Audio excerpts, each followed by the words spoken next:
రాజధాని విషయంలో జగన్ మాటలను ప్రజలు నమ్మరని టీడీపీ ఎంపీ కేశినేని శివనాథ్ అన్నారు. విజయవాడ, గుంటూరు, మంగళగిరిని కలిపి మహానగరం నిర్మించేందుకు సీఎం చంద్రబాబు అడుగులు వేస్తున్నారని చెప్పారు. రాయలసీమ లిఫ్ట్ ఇరిగేషన్ ప్రాజెక్టును అటకెక్కించింది జగన్ ప్రభుత్వమేనని విమర్శించారు. భోగాపురం ఎయిర్పోర్టు నిర్మించిన ఘనత కూటమి ప్రభుత్వానిదేనని ఎంపీ కేశినేని శివనాథ్ స్పష్టం చేశారు.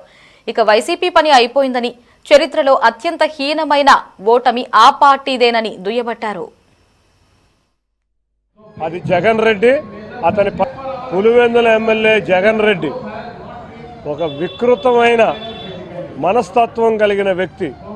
ఎవరూ కూడా సంతోషంగా ఉంటే ఇష్టపడని వ్యక్తి.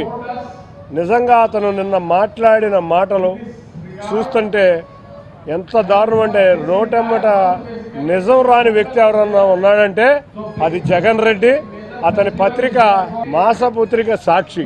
చెప్పేయన్నీ అబద్ధాలు, చేసింది చెప్పరు. ఇవాళ రాయలసీమ లిఫ్ట్ ఇరిగేషన్ గురించి కానీ, అమరావతి రాజధాని గురించి కానీ ఎంత నికృష్టంగా మాట్లాడుతున్నారంటే, ఎంతో వికృతమైన క్రీడ మొదలుపెట్టారు. కానీ ఇవాళ ప్రజలు నమ్మే పరిస్థితిలో లేరు. రాయలసీమ ఎత్తిపోతల పథకం ఇవాళ ఆగిందంటే నీ మూలంగా కాదా? ఆ రోజు ఎన్విరాన్మెంటల్ పర్మిషన్ తీసుకోకుండా 925 కోట్లు ప్రజాధనాన్ని నీ అనుచరులకి కాంట్రాక్టుల ద్వారా కట్టబెట్టి లూటీ చేయడానికి వాడిన డబ్బులు, తర్వాత హైకోర్టులో పిల్లు, అది కూడా నీ స్నేహితుడు నీ తమ్ముళ్ళ ద్వారా వేయించి ఆ హైకోర్టులో స్టే తెచ్చుకుని ఇక్కడ ఆగిపోయిన దాన్ని ఇవాళ చంద్రబాబు నాయుడు ఆపారని గగ్గోలు పెడుతున్నావు. సిగ్గుందా? సిగ్గు లేదా? అసలు అన్నిటికన్నా విచిత్రం ఏంటంటే, ఈ వికృత మనస్తత్వం కలిసిన జగన్ రెడ్డి నిన్న అంటాడు రాజధాని విజయవాడ, గుంటూరు మధ్యలో పెట్టాలంట. ఎక్కడుందయ్యా రాజధాని? తెలియట్లేదా?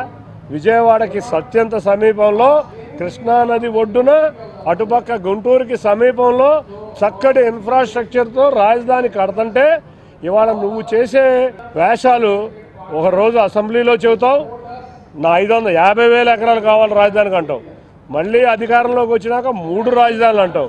ఇవాళ అమరావతి మొన్న అంటావు, ఎలక్షన్ ముందు విశాఖపట్నం రాజధాని అవ్వాలన్నావు. ఇవాళ కొత్త తెర. ఎన్ని డ్రామాలు! విజయవాడ, గుంటూరు మధ్య ప్రజలు నీ బోటకు మాటలు నమ్ముతారనుకుంటున్నావా? ఏమైపోయావు? నువ్వు ముఖ్యమంత్రి చేసావు కదా 5 సంవత్సరాలు, మరి అప్పుడెందుకు కట్టలేకపోయావయ్యా విజయవాడ, గుంటూరు మధ్యలో రాజధాని?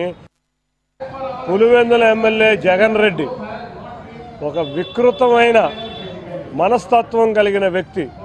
ఎవరూ కూడా సంతోషంగా ఉంటే ఇష్టపడని వ్యక్తి. నిజంగా అతను నిన్న మాట్లాడిన మాటలు చూస్తుంటే ఎంత దారుణం అంటే, నోటెమ్మట నిజం రాని వ్యక్తి ఎవరన్నా ఉన్నాడంటే అది జగన్ రెడ్డి.